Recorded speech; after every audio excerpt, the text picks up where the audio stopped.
हम अक्सर स्वयं को ऐसी परिस्थितियों में पाते हैं जहां पर हम लोगों को अपने साथ सहमति रखने के लिए प्रेरित करते हैं। ऐसा करने के लिए बहुत से तरीके हैं, परंतु एक सबसे प्रभावशाली तरीका उन मान्यताओं पर अधिक से अधिक निर्माण करना है जिन्हें हम पहले से साझे तौर पर रखते हैं। फिर साझे आधार पर निर्भर होकर हम उन्हें अन्य विषयों के प्रति आश्वस्त करने का प्रयास कर सकते हैं। कई रूपों में इब्रानियों की पुस्तक के लेखक ने भी यही किया है। उसने एक ऐसी कलीसिया को पत्र लिखा जो अपने स्थानीय यहूदी समुदाय में पाए जाने वाली शिक्षा की ओर लौटने के द्वारा सताव से बचने का प्रयास कर रही थी। इसलिए मसीह के प्रति विश्वास योग्य बने रहने के लिए उन्हें प्रेरित करने हेतु उसने जितना अधिक हो सके उन मान्यताओं को बढ़ावा दिया जिन्हें वह और उसके पाठक समान रूप में मानते थे। यह इब्रानियों की पुस्तक पर आधारित हमारी श्रृंखला का दूसरा अध्याय है और हमने इसका शीर्षक विषय वस्तु और संरचना दिया है। इस अध्याय में हम यह देखेंगे कि इब्रानियों के लेखक ने अपने पाठकों को मसीह के प्रति अपने समर्पण को नया बनाने के लिए उत्साहित करते हुए कैसे अपने प्रबोधक विधि का अनुसरण किया। इब्रानियों की पुस्तक की विषय वस्तु और संरचना पर आधारित हमारा यह अध्याय 2 भागों में विभाजित होगा। पहला, हम उन आवर्ती बातों को देखेंगे जो पुस्तक के प्रत्येक मुख्य खंड में पाई जाती हैं।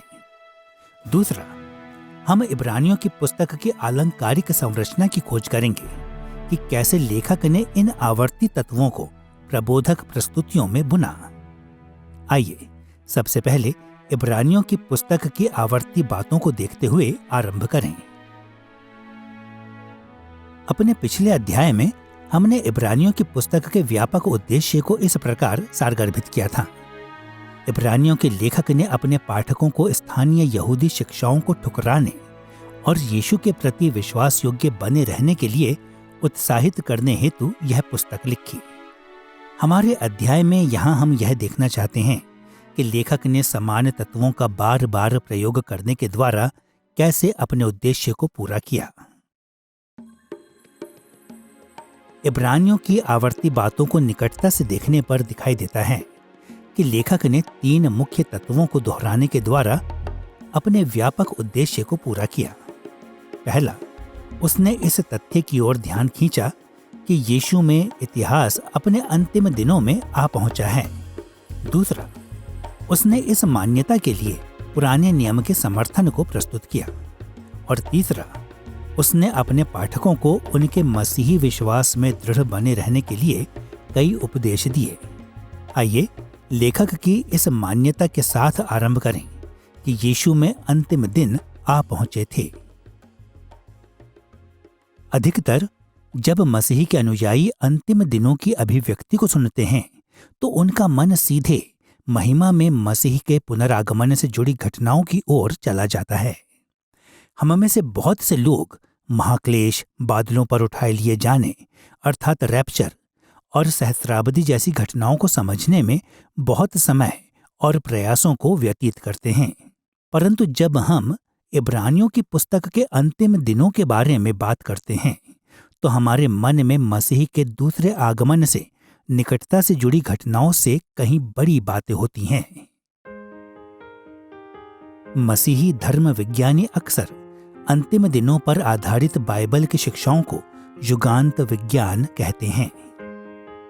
यह तकनीकी शब्द यूनानी शब्द एस्कैटोस से आता है, जिसका अर्थ आखिरी या अंतिम है। रोचक बात यह है कि नए नियम की यह शब्दावली पुराने नियम में अंतिम दिनों के उल्लेख में व्यवस्था विवरण अध्याय 4 पद 30 में ही प्रकट हो जाती है। वहां मूसा ने चेतावनी दी थी कि यदि इस्राएली परमेश्वर के विरुद्ध विद्रोह करते हैं तो इस्राएल को बंधुआई में ले जाया जाएगा। परंतु उसने उन्हें आश्वस्त किया कि यदि वे अंत के दिनों में पश्चाताप करें तो वे बंधुआई से लौटकर परमेश्वर की अतुलनीय आशीषों को प्राप्त करेंगे। और पुराने नियम के भविष्यवक्ताओं ने भी इस्राएल के बंधुआई से लौटने से जुड़ी घटनाओं का वर्णन अंत के दिनों में घटी घटनाओं के रूप में किया। इब्रानियों अध्याय 1 पद 1 से 2 में यह देखना कठिन नहीं है कि इब्रानियों की पुस्तक को लिखते समय लेखक के मन में युगांत विज्ञान था। उस पहली बात ही को सुनिए जो उसने लिखी। पूर्व युग में परमेश्वर ने बाप दादों से थोड़ा थोड़ा करके और भांति भांति से भविष्य वक्ताओं के द्वारा बातें कर इन अंतिम दिनों में हमसे पुत्र के द्वारा बातें की। ध्यान दें कि कैसे ये आरंभिक पद परमेश्वर द्वारा मसीह में किए कार्यों को इन अंतिम दिनों में या युगांत के दिनों में हुई घटनाओं के रूप में दर्शाते हैं। इब्रानियों के लेखक का इससे क्या अर्थ था? उसके लिए युगांत विज्ञान इतना महत्वपूर्ण क्यों था? इब्रानियों की पुस्तक के पहले पद में ही अर्थात मुख्य द्वार पर ही वह चाहता है कि वे यह जान लें कि यीशु ही उन सारी भविष्यवाणियों की पूर्णता है जो उससे पहले की गई थीं। वह कहता है कि पूर्व युग में परमेश्वर ने बाप दादों से थोड़ा थोड़ा करके और भांति भांति से भविष्य वक्ताओं के द्वारा बातें कर इन अंतिम दिनों में हमसे पुत्र के द्वारा बातें की। और इसका अर्थ है कि यीशु उन सब की पूर्णता है जो उससे पहले आए। प्रभु का आना वही है, प्रभु के दिन का आना वही है, राज्य का प्रवेश द्वार वही है और मानवीय इतिहास का अंतिम शब्द वही जो परमेश्वर कहना चाहता है वह यीशु में पाया जाता है। इब्रानियों की पुस्तक के युगांत विज्ञान को समझने के लिए हमें पुराने नियम के अंत के निकट और पुराने और नए नियम के मध्य के समय के मार्गों और मोड़ों से होकर निकलना होगा। राजतंत्र के समय के दौरान इस्राएल परमेश्वर के विरुद्ध अधिक से अधिक विद्रोह करता चला गया। अंततः परमेश्वर ने अश्शूरियों की सेना को भेजा कि वे अधिकांश उत्तरी इस्राएलियों को बंधुआई में ले जाएं। बाद में परमेश्वर ने बेबीलोन की सेनाओं को यहूदा के साथ ऐसा ही करने को भेजा। अब लगभग 538 ईसा पूर्व में इस्राएल और यहूदा के कुछ बचे हुए लोग प्रतिज्ञा की भूमि पर इस आशा से लौटे कि परमेश्वर अंतिम दिनों के न्याय और आशीषों को उंडेलेगा। परंतु बड़े पैमाने पर पश्चाताप कभी नहीं हुआ और इसके फलस्वरूप इस्राएल के लिए ठहराया गया कि वह आने वाली 5 सदियों तक मादी और फारसियों, यूनानियों और अंत में रोमी साम्राज्य के अत्याचार को सहे। पुराने और नए नियम के बीच के समय के दौरान अधिकांश यहूदी समुदाय इस आशा को दृढ़ता से थामे रहे कि परमेश्वर के अंत के दिनों के अंतिम न्याय और आशीषें आ जाएंगी। यह आशा उनके लिए इतनी महत्वपूर्ण थी कि उन्होंने पूरे इतिहास को 2 बड़े युगों में विभाजित कर दिया। जिस समय के दौरान वे रहते थे उसे उन्होंने यह युग कहा, अर्थात पाप का युग, जिसका परिणाम इस्राएल की असफलता और बंधुआई रहा।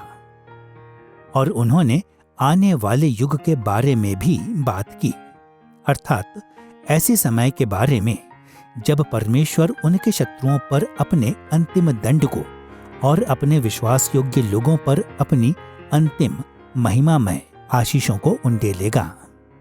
और पुराने नियम की भविष्यवाणियों पर आधारित होकर वे जानते थे कि परमेश्वर इस युग को आने वाले युग में परिवर्तित करने के लिए दाऊद के महान पुत्र अर्थात मसीहा को भेजेगा।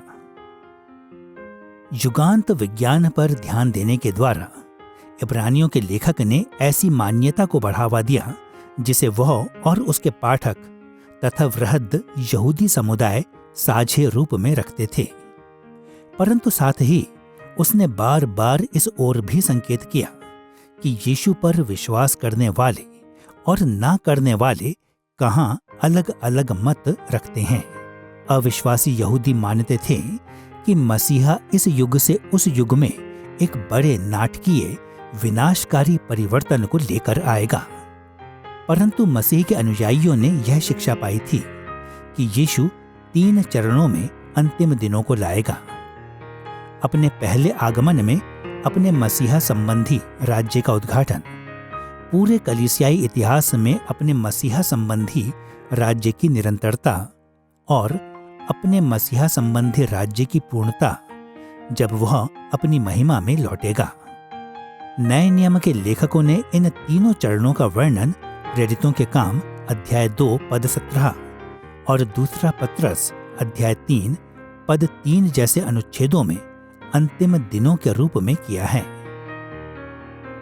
हम इस विषय के महत्व के भाव को प्राप्त कर सकते हैं जब हम ध्यान देते हैं कि इब्रानियों के लेखक ने अंतिम दिनों के लिए कम से कम 6 अवसरों पर ऐसी भाषा का प्रयोग किया है। इब्रानियों अध्याय 2 पद 5 में उसने आने वाले जगत के बारे में लिखा, जब मसीह अपनी महिमा सहित वापस आएगा। अध्याय 6 पद 5 में उसने आने वाले युग की सामर्थ्य का उल्लेख किया, जिसका उसके पाठकों में से बहुतों ने अनुभव किया था।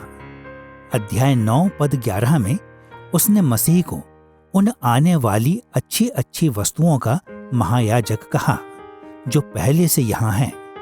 अध्याय 9 पद 26 में उसने यीशु को पृथ्वी पर की सेवकाई को युग के अंत के रूप में दर्शाया। अध्याय 10 पद 1 में उसने आने वाली अच्छी वस्तुओं के रूप में मसीह के बलिदान के फलस्वरूप मिलने वाली आशीषों के बारे में बात की। और अध्याय 13 पद 14 में उसने मसीह के अनुयायियों की अंतिम आशा का वर्णन आने वाले नगर के रूप में किया। अंतिम दिनों का उल्लेख करने के इन जाने पहचाने तरीकों की पुनरावृत्ति हमें इस बात की झलक प्रदान करती है कि लेखक के उद्देश्य के लिए यह विषय कितना महत्वपूर्ण था।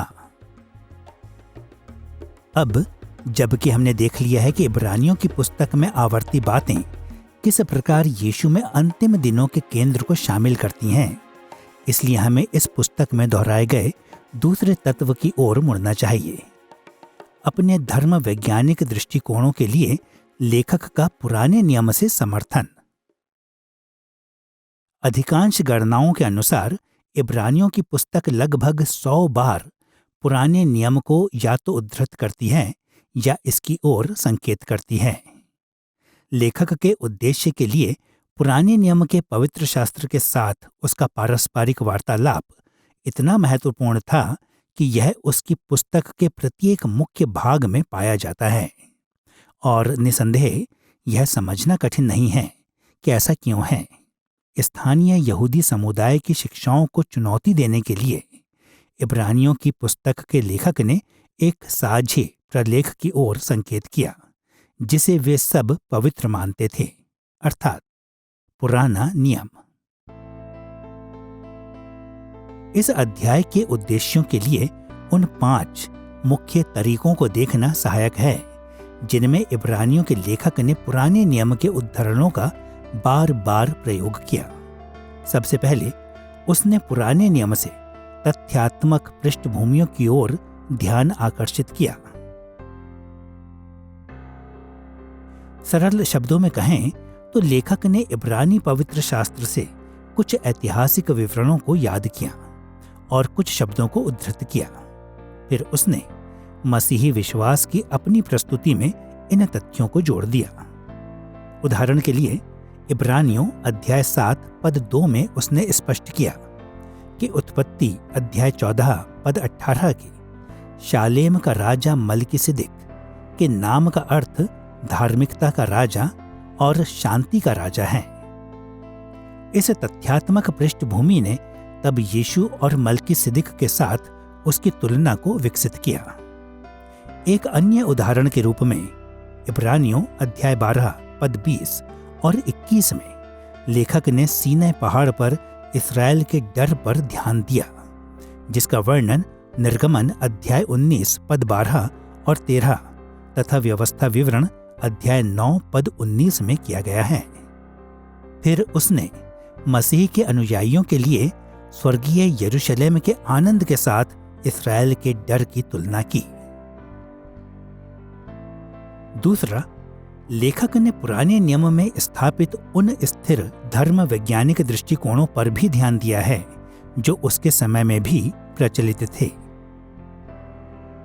इन विषयों में सरल ऐतिहासिक तथ्यों पर ध्यान देने की अपेक्षा लेखक ने इब्रानी पवित्र शास्त्र में अभिपुष्ट धर्म वैज्ञानिक मान्यताओं पर ध्यान केंद्रित किया, अर्थात स्वयं परमेश्वर और परमेश्वर से निकटता से संबंधित विषयों की मान्यताओं पर। उदाहरण के लिए इब्रानियों अध्याय 1 पद 5 में लेखक ने दूसरा शमूएल अध्याय 7 पद 14 या इसके समानांतर पद पहला इतिहास अध्याय 17 पद 13 का उल्लेख किया, जहां परमेश्वर ने घोषणा की कि दाऊद के राजवंश का प्रत्येक राजा दाऊद के समय से परमेश्वर का पुत्र कहलाएगा। इब्रानियों अध्याय 1 पद 7 और 14 में लेखक ने भजन अध्याय 104 पद 4 को उद्धृत किया, जहां स्वर्गदूतों का वर्णन सेवा करने वाली आत्माओं के रूप में किया गया है। इब्रानियों अध्याय 2 पद 6 से 8 में उसने भजन अध्याय 8 पद 4 से 6 को उद्धृत किया। उसने तर्क दिया कि परमेश्वर ने मनुष्यों को स्वर्गदूतों से केवल तब तक के लिए कम ठहराया है जब मनुष्य जाति, न कि स्वर्गदूत, मसीह के साथ पूरी सृष्टि पर राज्य करेंगे। इब्रानियों अध्याय 2 पद 13 यशायाह अध्याय 8 पद 17 और 18 को दर्शाता है। ये पद दर्शाते हैं कि परमेश्वर की धार्मिकता की आशीषें अब्राहम के मानवीय परिवार के सदस्यों के बीच बांटी जाएंगी, न कि स्वर्गदूतों के बीच। इब्रानियों अध्याय 6 पद 13 और 14 में लेखक ने उत्पत्ति अध्याय 22 पद 17 से अब्राहम के प्रति परमेश्वर की शपथ को उद्धृत किया। यहां परमेश्वर ने स्थापित किया कि अब्राहम के प्रति उसकी प्रतिज्ञा स्थायी थी, जो कि नए नियम के समयों तक भी पहुंचती है। इब्रानियों अध्याय 12 पद 29 में लेखक ने व्यवस्था विवरण अध्याय 4 पद 24 को उद्धृत किया, जिसमें वह परमेश्वर का वर्णन एक भस्म करने वाली आग के रूप में करता है। उसने ऐसा अपनी इस शिक्षा को मजबूत बनाने के लिए किया कि परमेश्वर अब भी मसीह में भस्म करने वाली आग है। ऐसे ही उदाहरण इब्रानियों अध्याय 4 पद 4 से 7, अध्याय 8 पद 5, अध्याय 9 पद 20, अध्याय 10 पद 30 से 31 और अध्याय 10 पद 38 और अध्याय 13 पद 5 में पाए जाते हैं। इन सब अनुच्छेदों में इब्रानियों के लेखक ने बल दिया कि पुराने नियम में स्थापित कुछ धर्म वैज्ञानिक दृष्टिकोण नए नियम के समयों में भी निरंतर प्रचलन में बने हुए हैं। इब्रानियों का लेखक इसी बात पर बल देता है कि यीशु पुराने नियम से श्रेष्ठ है। फिर भी इब्रानियों का लेखक किसी भी तरह से पुराने नियम के महत्व को कम नहीं करता और न ही कहता है कि इसे छोड़ दिया जाना चाहिए। वह यह भी नहीं कहता कि हमें अब इसे पढ़ने की जरूरत नहीं है क्योंकि हमारे पास यीशु है। इसका कहीं अंश मात्र भी संकेत नहीं है। इब्रानियों का लेखक हर जगह पुराने नियम को उचित सम्मान देता है। वह समझता है कि यह परमेश्वर का वचन है और इससे भी अधिक महत्वपूर्ण यह है कि पुराना नियम ही उन सब श्रेणियों को स्थापित करता है जो इस बात का भाव देती हैं कि यीशु कौन है। यीशु एक महायाजक है। महायाजक कौन होता है? यह पुराने नियम में स्थापित है। वह बलिदान चढ़ाता है। लहू का क्या अर्थ है? मिलाप वाले तंबू में अति पवित्र स्थान का क्या अर्थ है? हाँ, अब इब्रानियों में यह मिलाप वाला स्वर्गीय तंबू है, परंतु उसे पहले से ही पृथ्वी के मिलाप वाले तंबू के द्वारा फिर बाद में सुलेमान के मंदिर के द्वारा एक श्रेणी के रूप में स्थापित किया गया है। इसलिए यहां तक व्यक्तिगत स्तर पर भी बहुत सी श्रेणियां पुराने नियम के द्वारा विश्वास के प्रमाण के रूप में स्थापित हैं। उदाहरण के लिए इब्रानियों अध्याय 11 या इब्रानियों अध्याय 3 में उन लोगों का बुरा उदाहरण जो जंगल में मारे गए, यह सब पुराने नियम से लिया गया है। तीसरा, इब्रानियों के लेखक ने स्थायी नैतिक दायित्वों पर भी ध्यान दिया। इन विषयों में लेखक ने दर्शाया कि परमेश्वर ने पुराने नियम के समय में अपने लोगों से कुछ नैतिक मांगों को रखा था और इन्हीं दायित्वों को नए नियम के समय में भी परमेश्वर के लोगों के मानक बने रहना था। उदाहरण के लिए इब्रानियों अध्याय 3 पद 7 से 15 में उसने दर्शाया कि भजन अध्याय 95 पद 7 से 11 ने इस्राएल को परमेश्वर के विरुद्ध विद्रोह न करने की शिक्षा दी। इब्रानियों अध्याय 12 पद 5 और 6 ने दर्शाया कि नीति वचन अध्याय 3 पद 11 और 12 ने इस्राएल से आग्रह किया कि वे तब निराश ना हों जब परमेश्वर उन्हें ताड़ना देता है। इब्रानियों अध्याय 12 पद 13 ने उसके पाठकों को नीति वचन अध्याय 4 पद 26 का अनुसरण करने और धार्मिकता के मार्ग पर बने रहने का निर्देश दिया। और भजन अध्याय 118 पद 6 से 7 को उद्धृत करने के द्वारा लेखक ने इब्रानियों अध्याय 13 पद 6 में अपने पाठकों से परमेश्वर में अपने विश्वास की घोषणा करने का आग्रह किया। इन सभी उल्लेखों ने दर्शाया कि पुराने नियम के नैतिक दायित्व मसीह के अनुयायियों के लिए भी निरंतर महत्वपूर्ण बने रहते हैं। चौथा, लेखक ने पुराने नियम से कई युगांत संबंधी भविष्यवाणियों को उद्धृत किया। कई अनुच्छेदों में पुराने नियम के लेखकों ने अंतिम दिनों के बारे में भविष्यवाणियां की। उन्होंने लिखा कि परमेश्वर उस समय क्या करेगा जब इस्राएल की बंधुआई का अंत होगा और परमेश्वर का विजयी राज्य पूरे जगत में फैल जाएगा।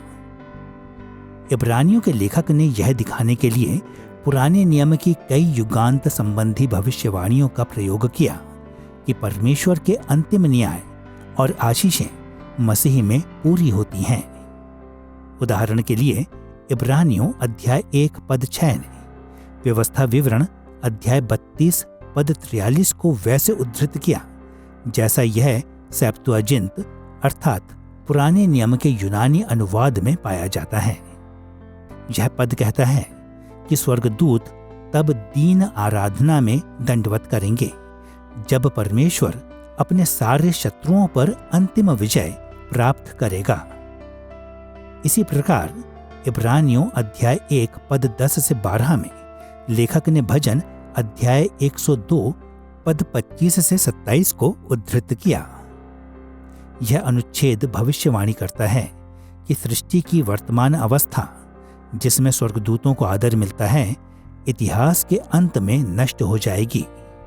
इब्रानियों अध्याय 1 पद 13 यह दर्शाने के लिए भजन 110 पद 1 को उद्धृत करता है कि दाऊद के द्वारा अपने महान पुत्र की सार्वभौमिक संप्रभुता की भविष्यवाणी मसीहा को स्वर्गदूतों से ऊंचा स्थान देती है। इब्रानियों अध्याय 5 पद 6 और अध्याय 7 पद 17 में लेखक ने भजन अध्याय 110 पद 4 का उल्लेख किया। उसने इस भविष्यवाणी पर बल दिया कि दाऊद का महान पुत्र राजकीय महायाजक होने के अपने पद को अपने आप नहीं लेगा, बल्कि वह उसे परमेश्वर की ओर से प्राप्त करेगा। इब्रानियों अध्याय 8 पद 8 से 12 में लेखक ने यिर्मयाह अध्याय 31 पद 31 से 34 की ओर संकेत किया। इन पदों ने भविष्यवाणी की कि इस्राएल की बंधुआई के बाद मूसा के साथ परमेश्वर की वाचा में नई वाचा मानवीय असफलता की समस्या पर विजय प्राप्त करेगी। इब्रानियों अध्याय 10 पद 16 और 17 यह दिखाने के लिए फिर से यिर्मयाह अध्याय 31 को दर्शाता है कि नई वाचा किस प्रकार मसीह में भविष्य के बलिदानों की आवश्यकता को समाप्त कर देती है। इब्रानियों के लेखक ने इब्रानियों अध्याय 7 पद 21, अध्याय 10 पद 37 और अध्याय 12 पद 26 में अंतिम दिनों या युगांत संबंधी युग के विषय में ऐसी ही भविष्यवाणियों को दर्शाया। 5वां, लेखक ने ऐसे कई राजवंशीय आदर्शों का उल्लेख किया जो भजन संहिता में दाऊद की वंशावली के लिए स्थापित किए गए थे। यह अनुच्छेद दाऊद के राजवंश में सब लोगों के लिए विश्वास योग्यता और परमेश्वर के प्रति सेवा के मानकों को व्यक्त करते हैं, परंतु अपने सर्वोत्तम प्रयासों में भी दाऊद के पुराने नियम के वंशज अपूर्ण रूप में ही इन मानकों तक पहुंच पाए। इब्रानियों के लेखक ने बल दिया कि दाऊद के राजकीय घराने के आदर्शों की सर्वोच्च सिद्ध पूर्णता यीशु ही है। उदाहरण के लिए इब्रानियों अध्याय 1 पद 5 में लेखक ने भजन अध्याय 2 पद 7 और दूसरा शमूएल अध्याय 7 पद 14 को उद्धृत किया। ये पद दर्शाते हैं कि परमेश्वर ने वासल राष्ट्रों पर शासन करने के लिए अपने राजकीय पुत्र के रूप में दाऊद के एक वंशज को नियुक्त किया है। इब्रानियों अध्याय 1 पद 8 और 9, भजन संहिता अध्याय 45 पद 6 और 7 को उद्धृत करता है। राजकीय विवाह का यह भजन दाऊद के राजवंश में एक ऐसे राजा को सम्मानित करने के द्वारा सब लोगों पर परमेश्वर के राज्य को ऊंचा उठाता है, जो धार्मिकता से प्रेम करता है और दुष्टता से घृणा करता है। इब्रानियों अध्याय 2 पद 11 और 12 में लेखक ने भजन अध्याय 22 पद 22 को उद्धृत किया। इस पद में दाऊद ने अन्य इस्राएलियों की मंडली में अपनी धार्मिकता के आनंद को बांटने की प्रतिज्ञा की। लेखक ने यह दर्शाने के लिए इस पद का प्रयोग किया कि यीशु अब्राहम की संतान के साथ अपनी धार्मिकता को बांटने के द्वारा इस राजवंशीय आदर्श को सिद्धता के साथ पूरा करता है। इब्रानियों अध्याय 10 पद 5 से 7 में लेखक ने भजन अध्याय 40 पद 6 से 8 का उल्लेख किया। इन पदों में दाऊद ने जानवरों के बलिदानों के स्थान पर अपने पूरे शरीर को समर्पित करने की प्रतिज्ञा की। लेखक ने इसे यीशु पर लागू किया, जिसका क्रूस पर शारीरिक बलिदान इस आदर्श की सर्वोच्च युगांत संबंधी पूर्णता था। यहां तक हमने इब्रानियों की आवर्ती बातों को देखा है, जिनमें यीशु में अंतिम दिन और लेखक के धर्म वैज्ञानिक दृष्टिकोणों के लिए पुराने नियम का समर्थन शामिल था। अब हम दोहराए जाने वाले तीसरे तत्व को संक्षेप में देखने की स्थिति में हैं। दृढ़ बने रहने के लिए लेखक के उपदेश। इब्रानियों के पत्र का लेखक अपने पाठकों को दृढ़ बने रहने के लिए कई तरीकों से प्रेरित करता है। वहां पुराने नियम से बहुत सारे उद्धरण पाए जाते हैं और वे सब यह अनुमान लगाते हैं कि परमेश्वर ने अपने उद्देश्यों को पूरा करना जारी रखा है, और मुख्य रूप से इन अंतिम दिनों में अपने पुत्र को भेजने के द्वारा। विश्वास योग्यता के साथ सताव को सहने वाले लोगों, विशेषकर इब्रानियों अध्याय 11 के लोगों के उदाहरण दृढ़ता के एक बड़े नमूने के रूप में दिए गए हैं, और निसंदेह विशेष रूप से स्वयं मसीह ने उस महिमा के लिए जो उसके आगे धरा था, लज्जा की कुछ चिंता न करके क्रूस का दुख सहा ताकि वह स्वर्ग को प्राप्त करे। इसे मसीहियों के लिए एक नमूने के रूप में दिया गया है कि वे आज भी इसका अनुसरण करें। अपने पिछले अध्याय में हमने उल्लेख किया था कि इब्रानियों अध्याय 13 पद 22 में इब्रानियों की पुस्तक के लेखक ने अपनी पूरी पुस्तक का वर्णन मेरे उपदेश की बातों के रूप में किया था, और यह इस पर निर्भर करता है कि आप इसे कैसे गिनते हैं। इब्रानियों में लगभग 30 स्पष्ट उपदेश पाए जाते हैं। जैसा कि हम देखेंगे कि प्रत्येक उपदेश ने एक विशेष विषय को छुआ, परंतु उन सब की रचना मूल पाठकों को मसीह के प्रति उनकी विश्वास योग्यता में दृढ़ करने की बुलाहट देने के लिए की गई थी। हमारे अध्याय के इस बिंदु पर हम दृढ़ बने रहने के लेखक के उपदेशों की 2 महत्वपूर्ण विशेषताओं की ओर देखना चाहते हैं। पहली, हम उन प्रत्युत्तरों पर कुछ टिप्पणियां करेंगे जिनकी अपेक्षा लेखक ने अपने पाठकों से रखी थी, और दूसरी, हम ध्यान देंगे कि कैसे उसने दृढ़ बने रहने के लिए अपने पाठकों को प्रेरणाएं प्रदान की। आइए पहले हम प्रत्युत्तरों की उस श्रेणी को देखें जिन्हें लेखक उभारना चाहता था।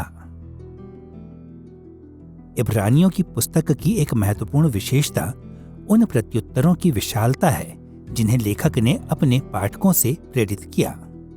अब जब हम नए नियम की यूनानी भाषा जैसी किसी प्राचीन भाषा के साथ कार्य करते हैं तो कुछ विशेष अभिव्यक्तियों के अर्थ की बारीकियों को पहचानना अक्सर असंभव होता है। इसलिए हम अपने आप को अपेक्षाकृत कुछ स्पष्ट उदाहरणों तक ही सीमित रखेंगे। सामान्य रूप में लेखक के उपदेशों ने उसके पाठकों को उत्साहित किया कि वे उसकी पुस्तक को भावनात्मक, धारणात्मक और व्यवहारात्मक रूप में लागू करें। मूल पाठकों के दृढ़ बने रहने के लिए यह महत्वपूर्ण था कि वे प्रत्युत्तरों की इस विशाल श्रेणी की ओर ध्यान दें। पहला, इब्रानियों के लेखक ने अक्सर अपने पाठकों को उनके विश्वास के भावनात्मक पहलुओं में उपदेश दिया। इब्रानियों अध्याय 3 पद 8 और 15 में वह कहता है, अपने मनों को कठोर ना करो। इसी अध्याय के पद 13 में हम पढ़ते हैं, हर दिन एक दूसरे को समझाते रहो, ऐसा ना हो कि तुम में से कोई जन पाप के छल में आकर कठोर हो जाए। इन्हीं से मिलते जुलते विचारों के साथ अध्याय 4 पद 1 में उसने यह कहा, हम सावधान रहें। या शाब्दिक रूप से, इसलिए हमें डरना चाहिए, ऐसा ना हो कि कोई जन उसके विश्राम में प्रवेश करने से वंचित रह जाए। उसने अध्याय 4 पद 16 में अपने पाठकों को याव बांधने या साहस रखने के लिए उत्साहित किया जब वे सहायता पाने के लिए उसके अनुग्रह के सिंहासन के निकट जाते हैं। उसने अध्याय 10 पद 22 में उसने उन्हें बुलाया कि वे सच्चे मन और पूरे विश्वास के साथ परमेश्वर के समीप जाएं। और अध्याय 10 पद 35 में उसने उन्हें उपदेश दिया कि अपना याव ना छोड़ो। ये भावनात्मक बल इब्रानियों के लेखक के लिए बहुत महत्वपूर्ण थे, परंतु साथ ही उसने अपने पाठकों को उत्साहित किया कि वे उसकी लिखी बातों को धारणात्मक स्तर पर लागू करें। वह चाहता था कि उसके प्रेरित शब्द उनके धर्म वैज्ञानिक सिद्धांतों और मान्यताओं को प्रभावित करें। उदाहरण के लिए इब्रानियों अध्याय 2 पद 1 में उसने अपने पाठकों से कहा कि जो बातें उन्होंने सुनी हैं उन पर और भी मन लगाएं। अध्याय 3 पद 1 में लेखक ने उनसे आग्रह किया कि वे यीशु पर ध्यान करें। और अध्याय 6 पद 1 में उसने उन्हें उत्साहित किया कि वे मसीह की शिक्षा की आरंभ की बातों को छोड़कर समझ और ज्ञान में बढ़ते जाएं। रोचक बात यह है कि इब्रानियों के लेखक ने आरंभ ही में विशेष व्यवहारात्मक तत्वों पर बल नहीं दिया। निश्चित रूप से उसके उपदेशों में आमतौर पर व्यवहारिक पहलू होते थे, परंतु उसके अधिकांश व्यवहारिक उपदेश उसकी पुस्तक के अंत में पाए जाते हैं। इब्रानियों अध्याय 12 पद 16 में उसने अपने श्रोताओं को यह उपदेश दिया कि ऐसा ना हो कि कोई जन व्यभिचारी हो। और अध्याय 13 पद 1 से 19 में उसने अतिथि सत्कार, विवाह, मसीह के नाम का अंगीकार करना और भलाई करना जैसे विषयों को संबोधित किया।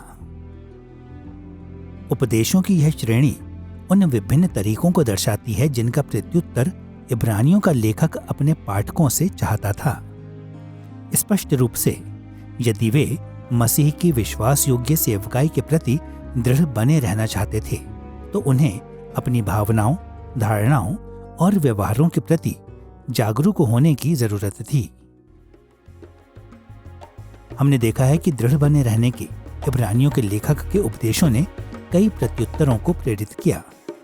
अब हमें ध्यान देना चाहिए कि लेखक ने दृढ़ बने रहने को प्रोत्साहित करने के लिए सकारात्मक और नकारात्मक दोनों प्रेरणाओं को कैसे प्रोत्साहित किया।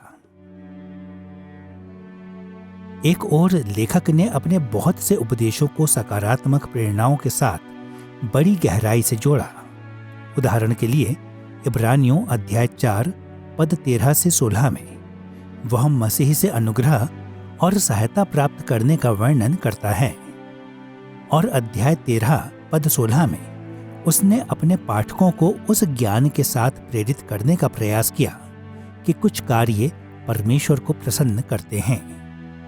इब्रानियों के लेखक ने समय समय पर विश्वास योग्य जीवन जीने की प्रेरणा के रूप में अनंत फलों को दर्शाया।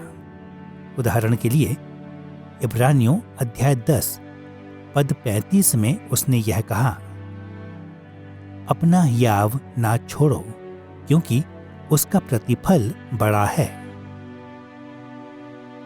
परंतु दूसरी ओर इब्रानियों के लेखक ने अक्सर अपने पाठकों को प्रेरित करने के लिए नकारात्मक प्रेरणाओं का प्रयोग किया। ये उपदेश मुख्य रूप से ईश्वरीय दंड के खतरे और चेतावनियां थे। उदाहरण के लिए इब्रानियों अध्याय 2 पद 2 से 3 में उसने ध्यान दिया कि जिन्होंने स्वर्गदूतों की आज्ञा नहीं मानी उन्हें दंड दिया गया। इसलिए मसीह में उद्धार के वचन को नजरअंदाज करने वाला किस प्रकार परमेश्वर के दंड से बचने की अपेक्षा कर सकता है। अध्याय 6 पद 4 से 8 में उसने सचेत किया कि जो कोई पाप में पड़ चुका है वह श्रापित होने पर है। अध्याय 10 पद 26 से 31 में उसने चेतावनी दी कि दंड का एक भयानक बाट जोहना और आग का ज्वलन बाकी है जो विरोधियों को भस्म कर देगा। इब्रानियों की पुस्तक का एक महत्वपूर्ण विषय दृढ़ बने रहने की आवश्यकता का है।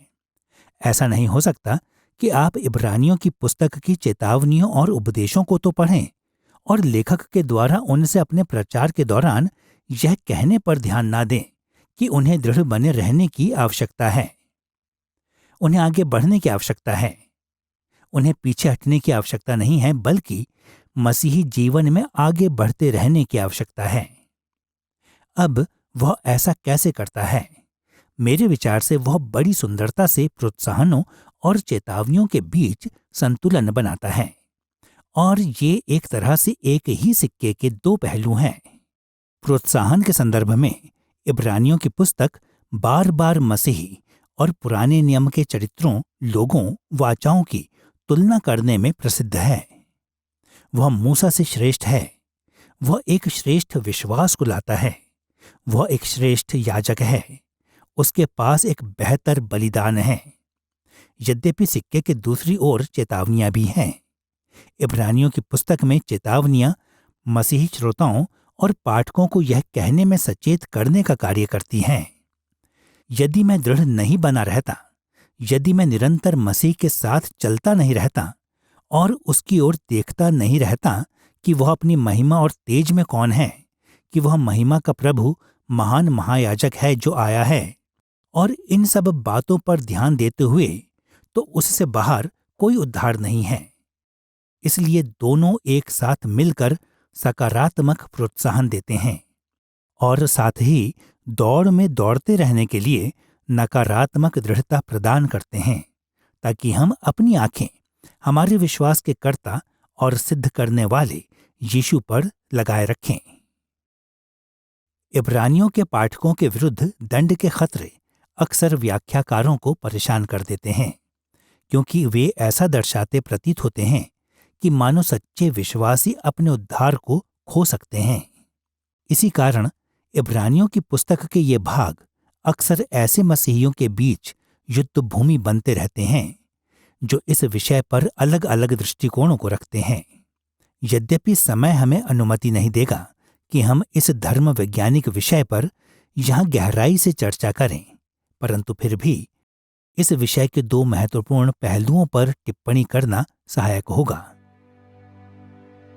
पहला, हमें यह ध्यान में रखना चाहिए कि इब्रानियों की पुस्तक एक तकनीकी विधिवत धर्म विज्ञान की पुस्तक नहीं है।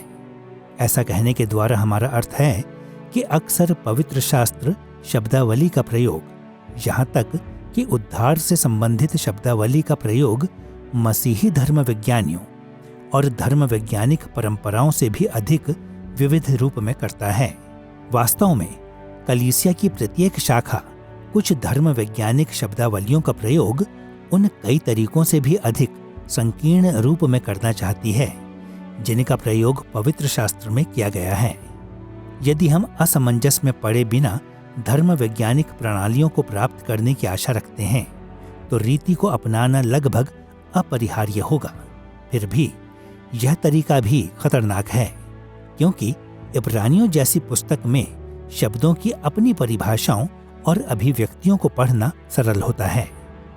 यह खतरा विशेष रूप से स्पष्ट हो जाता है जब बात उस तरीके को समझने की आती है जिसमें इब्रानियों के लेखक ने ऐसे लोगों का वर्णन किया जो अधर्मी बन गए या जो मसीह से पीछे हट गए।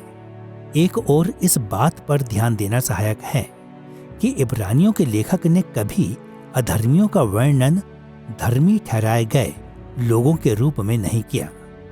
नए नियम में यह सच्चे विश्वासियों के लिए नियमित रूप से आरक्षित किया गया है, परंतु दूसरी ओर इब्रानियों के लेखक ने कुछ ऐसी शब्दावली का प्रयोग भी किया जिन्हें सुसमाचारिक लोग अक्सर केवल सच्चे विश्वासियों के लिए ही करते हैं, चाहे नया नियम ऐसा ना भी करता हो। उदाहरण के लिए इब्रानियों अध्याय 6 पद 4 से 6 में लेखक ने चेतावनी दी, जिन्होंने एक बार ज्योति पाई है और जो स्वर्गीय वरदान का स्वाद चख चुके हैं और पवित्र आत्मा के भागी हो गए हैं और परमेश्वर के उत्तम वचन का और आने वाले युग के सामर्थ्य का स्वाद चख चुके हैं, भटक सकते हैं। कठिनाई यहाँ पर यह है कि हम में से बहुत से अपनी तकनीकी धर्म वैज्ञानिक शब्दावली में केवल सच्चे विश्वासियों का वर्णन करने के लिए इन या इन जैसी अभिव्यक्तियों का प्रयोग करते हैं। इसके अन्य उदाहरणों में इब्रानियों अध्याय 10 पद 29 शामिल है, जहां अधर्मियों का वर्णन वाचा के लहू के द्वारा पवित्र लोगों के रूप में किया गया है, या अध्याय 10 पद 32 कहता है कि उन्होंने ज्योति को प्राप्त किया था। वास्तव में ऐसे ही विवरणों का प्रयोग नए नियम में उनके लिए किया गया है जो उसमें भाग लेते हैं, जिसे धर्मविज्ञानी अक्सर दृश्य कलीसिया कहते हैं। यह अदृश्य कलीसिया से बिल्कुल अलग है। दृश्य कलीसिया के लोग वे हैं जो बाहरी तौर पर कलीसिया के भाग हैं, परंतु आवश्यक नहीं कि आंतरिक रूप से भी हों। कलीसिया में यह अंतर उस तरीके के समान है जिसमें रोमियो अध्याय 2 पद 28 और 29 बाहरी तौर पर, यूनानी में फेनरोस बाहरी भौतिक रूप से खतने को पाए हुए यहूदी लोगों और आंतरिक रूप से, यूनानी में क्रिप्टोस मन में खतने को पाए हुए यहूदियों के बीच अंतर करता है। दूसरा, हमें सदैव याद रखना चाहिए कि अधार्मिकता के लिए ईश्वरीय दंड का खतरा इब्रानियों के लिए विशेष नहीं है। उदाहरण के लिए हम ऐसी चेतावनियां पहला कुरिन्थियों अध्याय 10 पद 1 से 13 और दूसरा पत्रस अध्याय 2 पद 21 और 22 जैसे अनुच्छेदों में पाते हैं। संपूर्ण नया नियम यह सिखाता है कि जिनके पास मसीह में उद्धार देने वाला विश्वास है वे अंत तक बने रहेंगे, परंतु जो मसीह को पूरी तरह से ठुकरा देते हैं वे यह दिखाते हैं कि उनका विश्वास उद्धार देने वाला विश्वास नहीं था। इसकी अपेक्षा उनका विश्वास केवल वही था जिसे धर्मविज्ञानी अक्सर अस्थायी या कपटी विश्वास कहते हैं।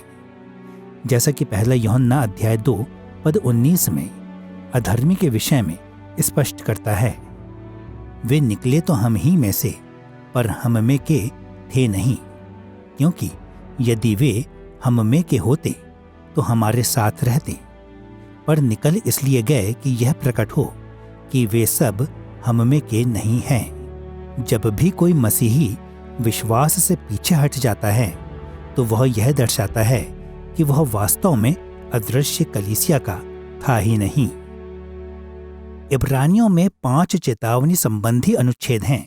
हम में से अधिकांश यह तर्क देते हैं और निष्कर्ष निकालते हैं कि इन 5 का वास्तव में एक ही विषय है, और इसलिए हम चेतावनियों को बहुवचन में इस प्रकार संबोधित कर सकते हैं कि मानो उनका एक ही मुख्य उद्देश्य हो, और पास्तरीय रूप से उनका उद्देश्य बड़ा ही साधारण है।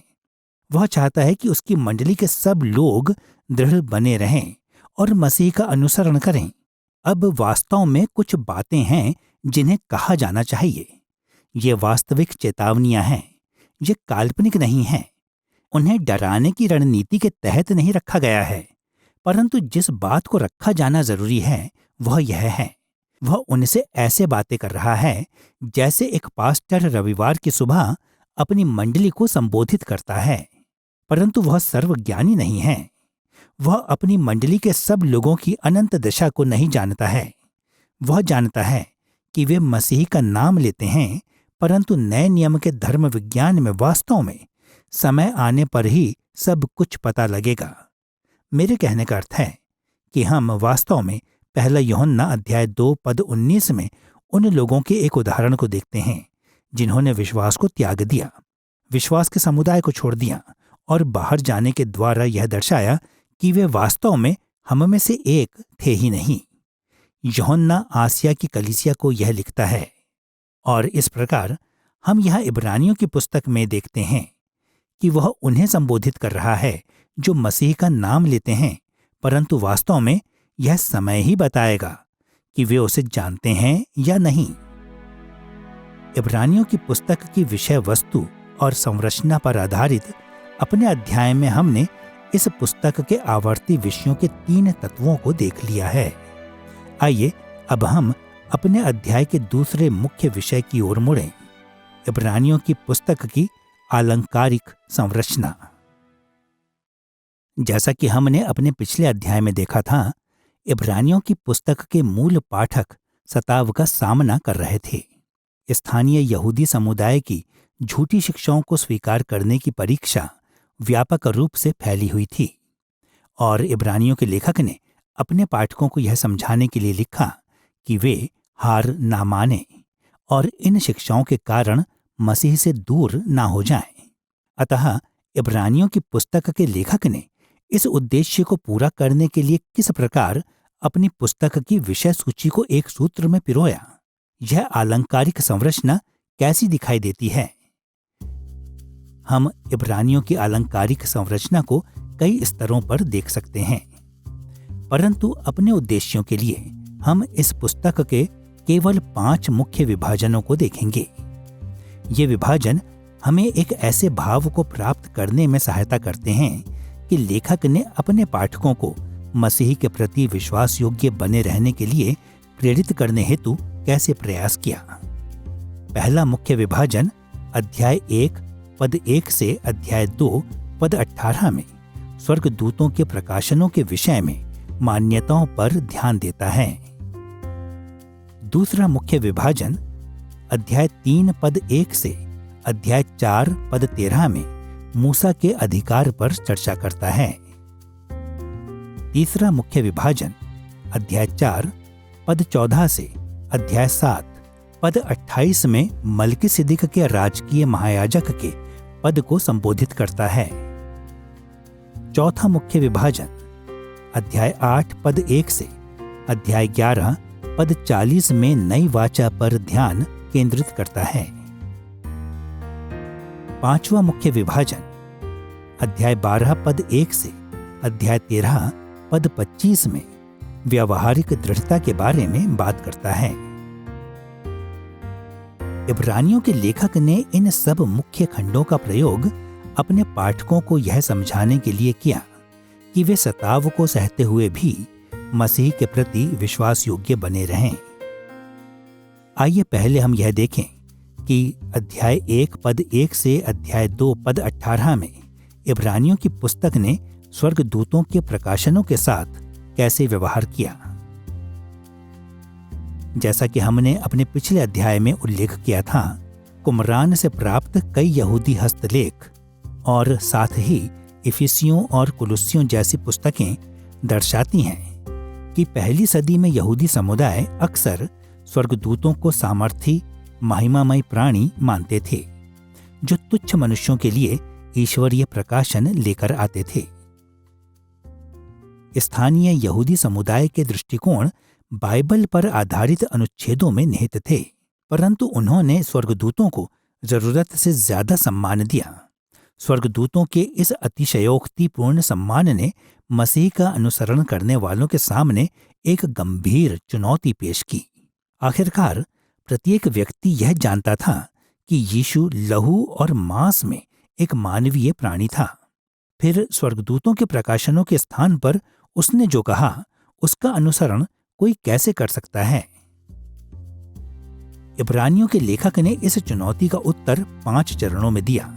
पहला, इब्रानियों अध्याय 1 पद 1 से 4 में उसने लिखा कि उसके पाठकों को यीशु का अनुसरण करना चाहिए, क्योंकि यीशु परमेश्वर के ईश्वरीय प्रकाशन का सर्वोच्च स्रोत है।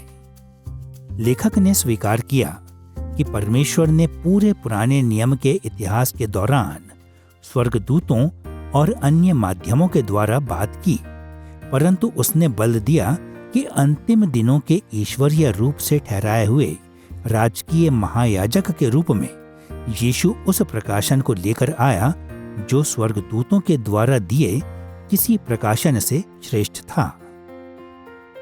अध्याय 1 पद 5 से 14 में इब्रानियों के लेखक ने समझाया कि यीशु स्वर्गदूतों से श्रेष्ठ है, क्योंकि केवल वही परमेश्वर का मसीहा रूपी पुत्र है। उसने ध्यान दिया कि यीशु ने दाऊद के घराने के आदर्शों को पूरा किया और यीशु ने परमेश्वर के सब शत्रुओं पर परमेश्वर के मसीहा रूपी पुत्र की विजय से संबंधित दाऊद की भविष्यवाणी को भी पूरा किया। इसके विपरीत उसने ध्यान दिया कि स्वर्गदूत उन आत्माओं से अधिक कुछ नहीं हैं जिन्हें मसीह में उद्धार पाए हुओं की सेवा करने के लिए भेजा गया है। अध्याय 2 पद 1 से 4 में लेखक ने अपने पाठकों को उत्साहित किया कि वे यीशु के द्वारा सबसे पहले सुनाए गए उद्धार के महान संदेश के प्रति पूरा ध्यान दें। उसने उन्हें याद दिलाया कि अतीत में स्वर्गदूतों के संदेशों के उल्लंघन का परमेश्वर न्याय संगत दंड देता था। अतः उसके पाठकों को यह नहीं सोचना चाहिए कि वे मसीह, जो हमारा उद्धार है, के द्वारा प्रकाशित महान उद्धार को अनदेखा करके परमेश्वर के दंड से बच सकते हैं। इब्रानियों अध्याय 2 पद 5 से 9 यह समझाने के द्वारा मसीह की सर्वश्रेष्ठता की मान्यता का समर्थन करता है कि यीशु अब स्वर्गदूतों के ऊपर न्यायी है और भविष्य में सब विश्वासी उसके साथ उन पर राज्य करेंगे। लेखक ने ध्यान दिया कि परमेश्वर ने अस्थायी रूप से मनुष्य जाति को स्वर्गदूतों से थोड़ा सा कम करके बनाया है, परंतु उसने मनुष्य को आने वाले संसार में सारी सृष्टि पर राज्य करने के लिए ठहराया है। मनुष्य को दी गई यह अनंत महिमा परमेश्वर के राजकीय महायाजक के रूप में स्वर्ग में मसीह के वर्तमान राज्य में प्रकट होती है। और अंततः इब्रानियों अध्याय 2 पद 10 से 18 में लेखक ने दर्शाया कि यीशु अब्राहम का वंशज है और यीशु अपनी महिमा को अब्राहम के वंशजों के साथ साझा करेगा, न कि स्वर्गदूतों के साथ। लेखक ने अब्राहम की वंशावली के साथ यीशु के संबंध को दिखाने के लिए इस भाग में दाऊद और यशायाह को उद्धृत किया। उसने यह भी समझाया कि अपने मनुष्यत्व में यीशु ने उस बड़े गिरे हुए स्वर्गदूत अर्थात शैतान की शक्ति को तोड़ डाला। उसने ऐसा स्वर्गदूतों को स्वतंत्र करने के लिए नहीं, बल्कि अब्राहम के वंशजों को मृत्यु के डर से स्वतंत्र करने के लिए किया। मसीह के मनुष्यत्व ने उसे दयालु और विश्वास योग्य महायाजक बनाया, जिसने अपने लोगों के पापों के लिए बलिदान दिया। यह देख लेने के बाद कि कैसे इब्रानियों के लेखक ने स्वर्गदूतीय प्रकाशनों के बारे में यहूदी शिक्षाओं के साथ व्यवहार किया, अब हमें इस पुस्तक के दूसरे मुख्य विभाजन की ओर मुड़ना चाहिए। इब्रानियों अध्याय 3 पद 1 से अध्याय 4 पद 13 में उसने मूसा के अधिकार के विषय में चुनौतियों का उत्तर दिया। इस्राएल में उतना सम्मान किसी मनुष्य को नहीं दिया जाता जितना कि मूसा को। मूसा को दिए गए सम्मान के कारण हमें वास्तव में स्थानीय यहूदी शिक्षाओं के कारण चकित नहीं होना चाहिए। उन्होंने इब्रानियों के पाठकों को चुनौती दी कि वे मसीह से अलग होकर उन सब बातों का पालन करें जो मूसा के द्वारा प्रकट हुई हैं। जैसा कि हम इस खंड में देखेंगे, इब्रानियों की पुस्तक के लेखक ने मूसा को भी सम्मान प्रदान किया। यद्यपि मूसा परमेश्वर का विश्वास योग्य सेवक था, फिर भी यीशु उससे कहीं अधिक श्रेष्ठ था, क्योंकि वह अंतिम दिनों का परमेश्वर का राजकीय महायाजक था। पुस्तक का यह भाग 3 मुख्य खंडों में विभाजित होता है, जिनमें से प्रत्येक में कम से कम एक ऐसा उपदेश है जो यीशु के अधिकार को मूसा के अधिकार से ऊंचा दिखाता है। इब्रानियों अध्याय 3 पद 1 से 6 में पाया जाने वाला पहला खंड स्पष्ट रूप से इब्रानियों के पाठकों को मूसा से अधिक यीशु को सम्मान देने को कहता है। यह खंड दर्शाता है कि मूसा ने परमेश्वर के भवन अर्थात मिलाप वाले तंबू का निर्माण किया, परंतु परमेश्वर के राजकीय पुत्र के रूप में यीशु परमेश्वर के भवन अर्थात कलीसिया पर राज्य करता है।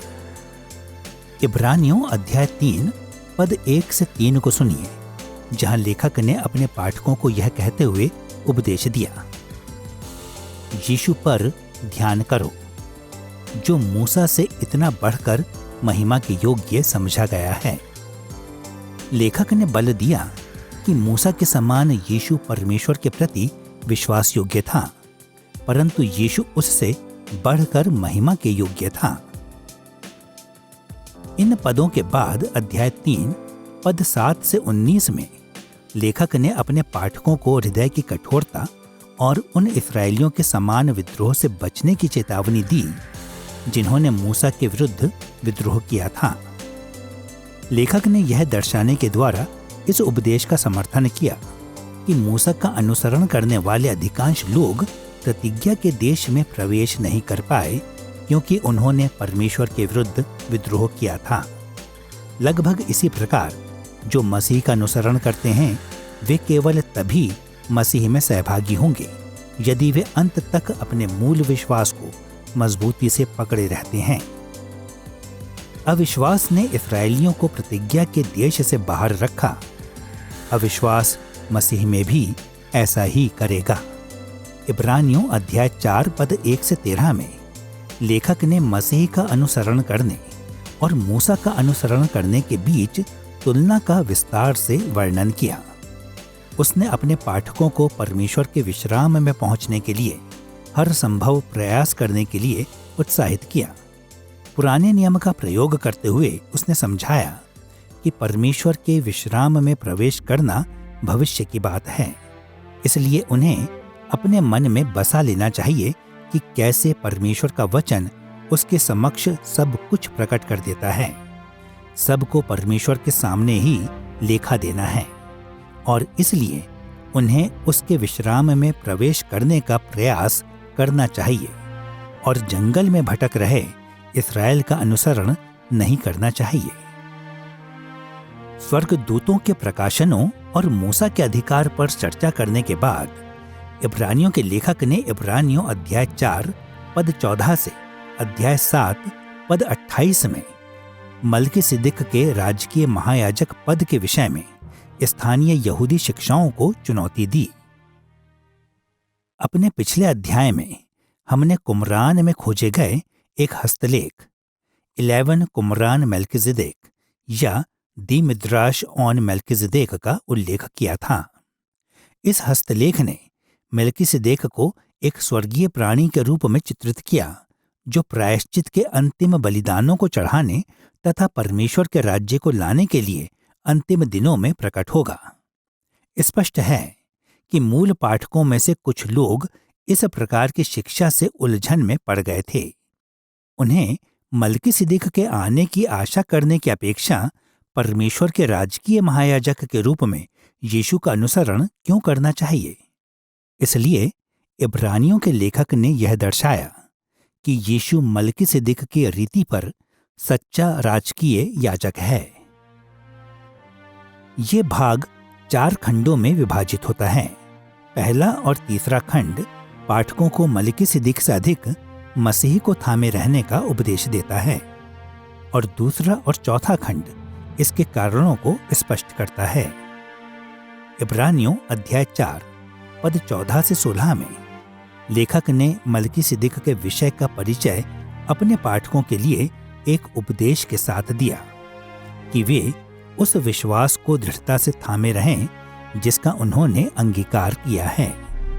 उसने इस बात पर बल देते हुए उन्हें प्रोत्साहित किया कि यीशु एक पूर्ण मनुष्य, पाप रहित महान महायाजक है जो स्वर्ग पर चढ़ गया, और वह विश्वासियों के लिए यह संभव बनाता है कि वे आवश्यकता के समय में अपनी सहायता के लिए दया और अनुग्रह को प्राप्त करें। अध्याय 5 पद 1 से 10 में इब्रानियों की पुस्तक के लेखक ने समझाया कि कैसे यीशु मलकीसिदक के रीति पर परमेश्वर का राजकीय महायाजक होने के योग्य बना। यीशु ने अपनी आज्ञाकारिता और दुखों के द्वारा याजक होने की योग्यताओं को पूरा किया, परंतु उसने स्वयं को इस पद के लिए उन्नत नहीं किया। भजन अध्याय 2 पद 7 और भजन अध्याय 110 पद 4 को उद्धृत करने के द्वारा लेखक ने दर्शाया जिन आशाओं को इस्राएल ने मलकीसिदक में रखा था वे वास्तव में दाऊद के राजवंश में पूरी होंगी। अतः स्वयं परमेश्वर ने यीशु को मलकीसिदक की रीति पर राजकीय महायाजक होने के लिए ठहराया। इस प्रकार यीशु उन सब के लिए अनंत उद्धार का स्रोत बन गया जो उसकी आज्ञा का पालन करते हैं। इब्रानियों अध्याय 5 पद 11 से अध्याय 6 पद 12 इस विषय पर इब्रानियों के पाठकों के लिए एक लंबा उपदेश है कि वे आरंभ की बातों से आगे बढ़कर परिपक्वता को प्राप्त करें। लेखक ने स्वीकार किया कि उसके पाठक मसीह और मलकीसिदक पर आधारित उसकी चर्चा को समझने में असमर्थ थे, परंतु उसने उन्हें अपनी समझ में परिपक्व होने के लिए प्रोत्साहित किया ताकि वे अधार्मिकता में ना गिर जाएं।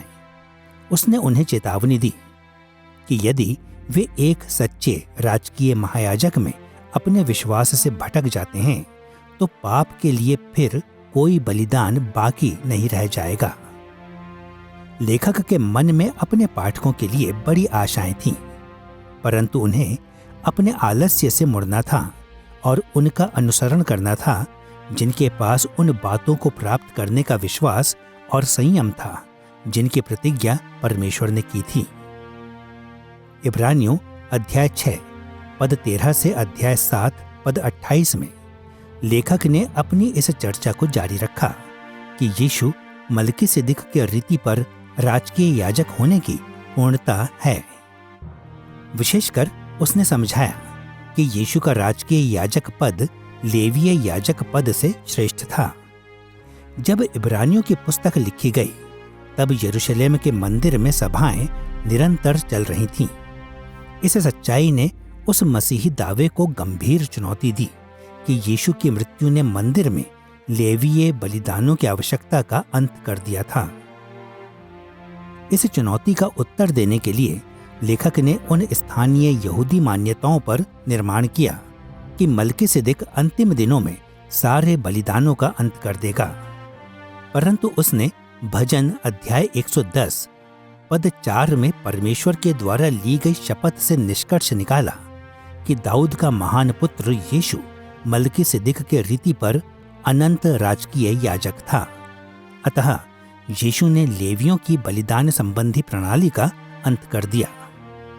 लेवीय याजक पद पर यीशु की श्रेष्ठता को दिखाने के लिए लेखक ने इस बात पर भी ध्यान दिया कि उत्पत्ति अध्याय 14 पद 20 में अब्राहम ने यह दर्शाते हुए दशमांश दिया कि मलकीसिदक उससे श्रेष्ठ था। अतः अब्राहम के वंशज लेवी ने अब्राहम के माध्यम से प्रतीकात्मक रूप से ऐसा ही किया।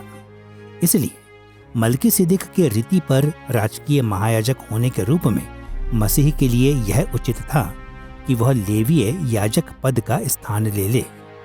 लेवीय संबंधी बलिदान कभी पूरे प्रायश्चित को नहीं ला सके, परंतु मलकीसिदक के राजकीय याजक पद की पूर्णता के रूप में मसीह ने सदैव और सबके लिए एक ही बार में बलिदान करके प्रायश्चित को पूरा कर दिया। प्रचारकों और शिक्षकों के लिए इब्रानियों की पुस्तक का एक पसंदीदा भाग यीशु की मलकीसिदक के साथ तुलना है, जो पुराने नियम का लगभग एक अनजान याजक है। इस तुलना से पहले लेखक लेवियों के हारून संबंधी याजक पद के साथ तुलना करता है। हारून संबंधी याजक पद वंशानुगत था। यह पिता से पुत्र को और लेवी के गोत्र से स्थानांतरित हुआ था। यीशु का याजक पद ऐसा नहीं था। वह लेवियों का उत्तराधिकारी नहीं था, क्योंकि वह दाऊद के गोत्र अर्थात यहूदा से आया था।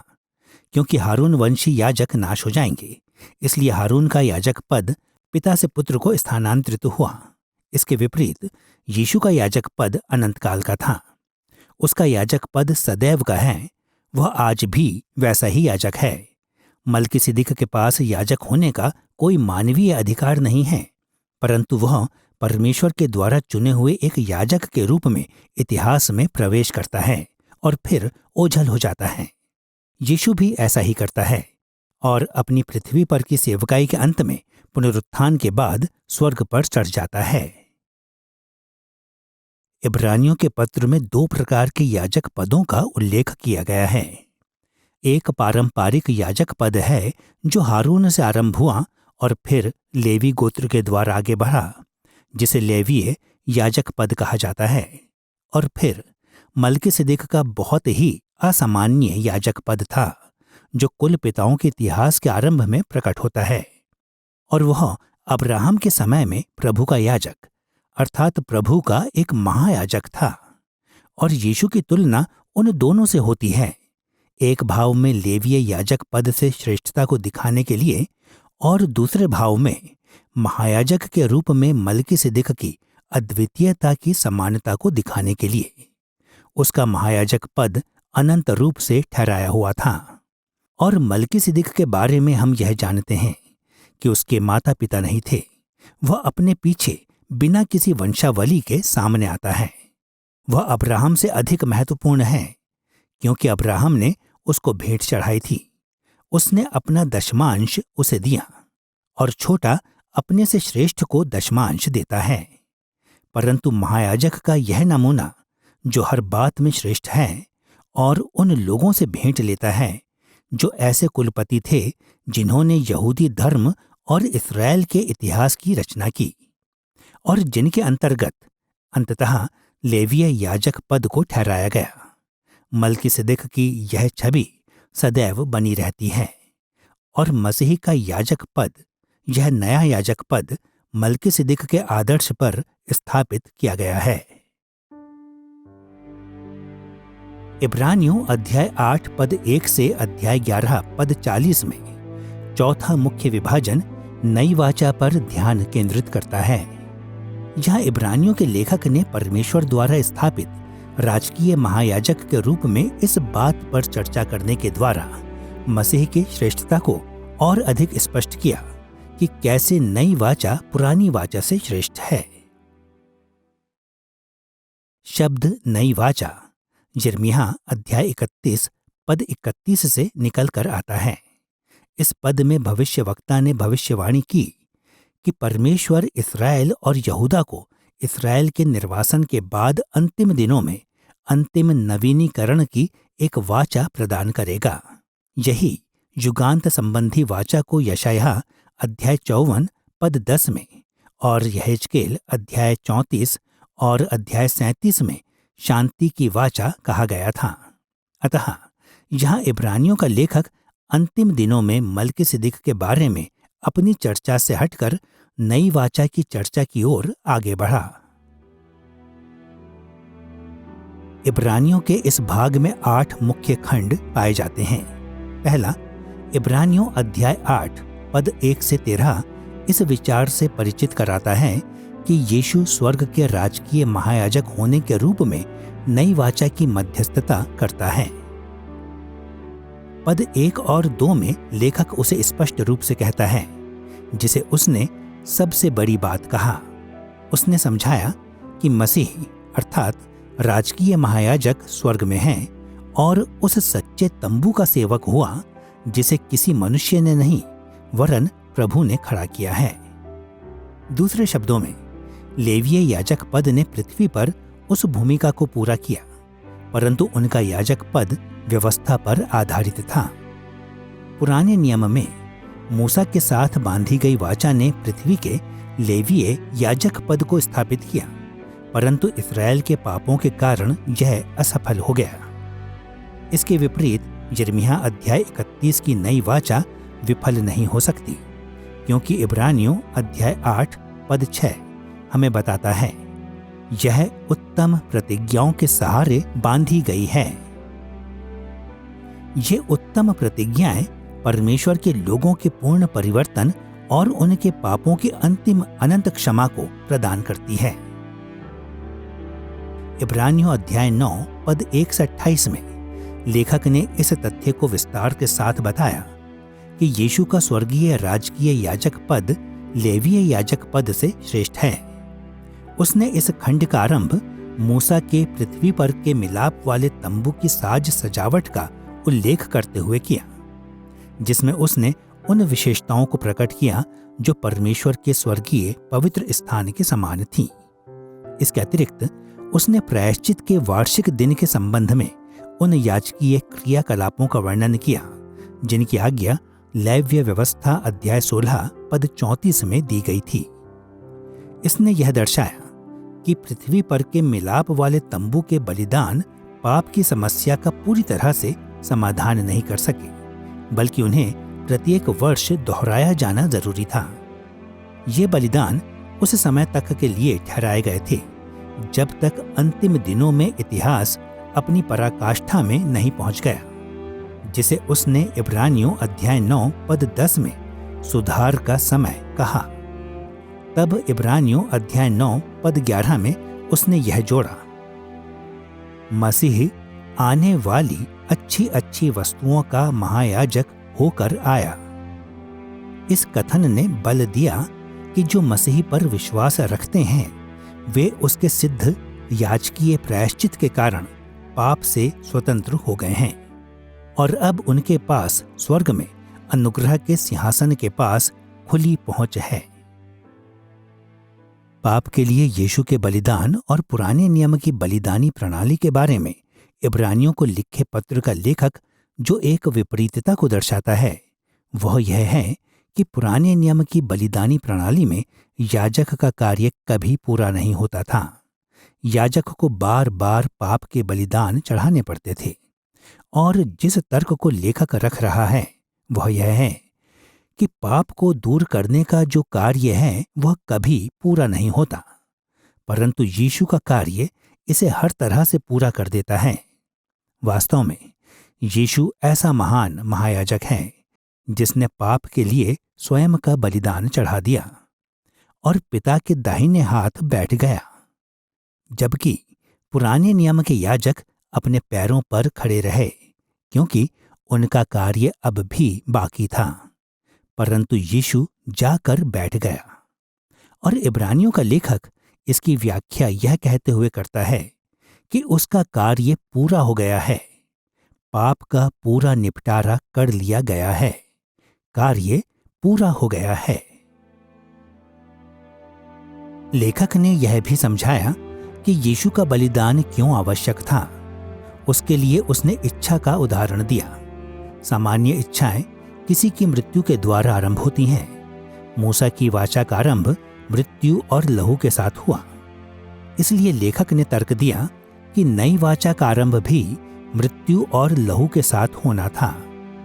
परमेश्वर के स्वर्गीय भवन के आंतरिक पवित्र स्थान में मसीह के लहू के साथ। परंतु इस विषय में इच्छा का उत्तराधिकार क्षमा है। अतः क्षमा तब तक प्रदान नहीं की जा सकती जब तक लोग यीशु के बलिदान के लहू से शुद्ध नहीं हो जाते। इब्रानियों अध्याय 9 पद 26 में लेखक इसे इस प्रकार कहता है, अब युग के अंत में वह एक ही बार प्रकट हुआ है ताकि अपने ही बलिदान के द्वारा पाप को दूर कर दे। यीशु ने एक ही बार में सबके लिए पाप को हटा दिया क्योंकि उसका लहू मनुष्य निर्मित पवित्र स्थान में नहीं छिड़का गया। उसने अपने बलिदान के द्वारा स्वर्ग में प्रवेश किया, जिस प्रकार परमेश्वर ने यिर्मयाह अध्याय 31 पद 34 में प्रतिज्ञा की थी, मैं उनका अधर्म क्षमा करूंगा और उनका पाप फिर स्मरण ना करूंगा। यीशु अपने लोगों को दंड से छुड़ाने के लिए एक छुड़ौती के रूप में मारा गया।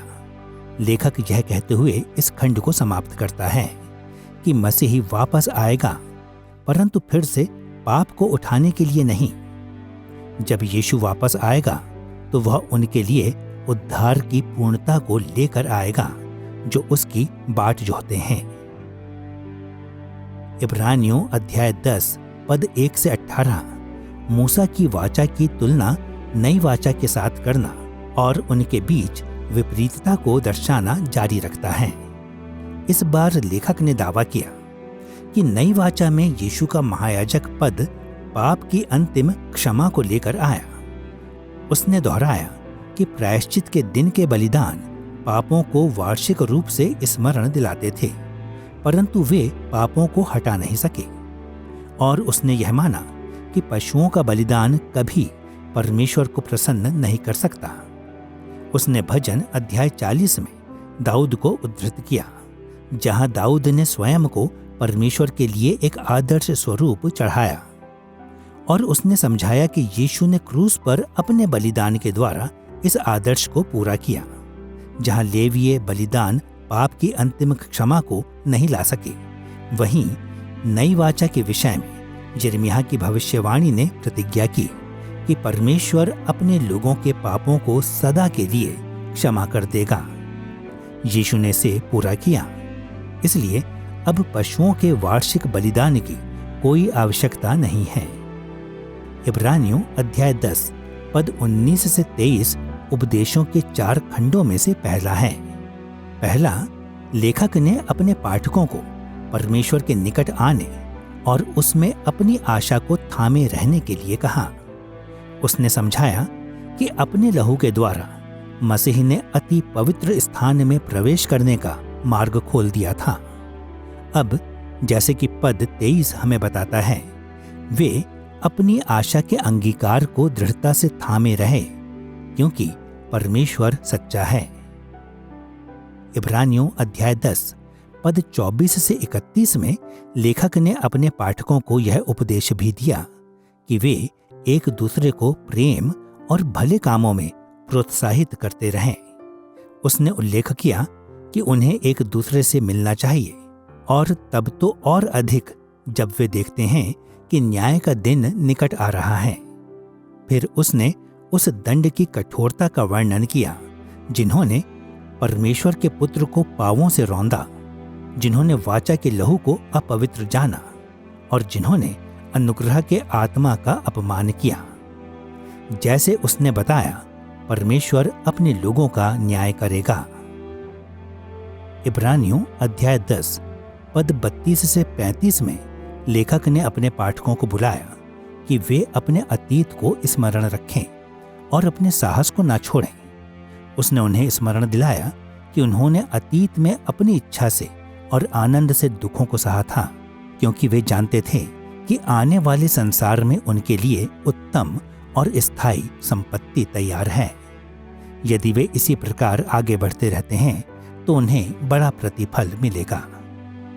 और इब्रानियों अध्याय 10 पद 36 से 39 ने पाठकों को परमेश्वर की इच्छा को पूरा करने में दृढ़ बने रहने का उपदेश दिया। उसने उन्हें यह स्मरण दिलाने के द्वारा इस उपदेश का समर्थन किया कि परमेश्वर अंतिम दंड और आशीषों को लाने के लिए आ रहा है।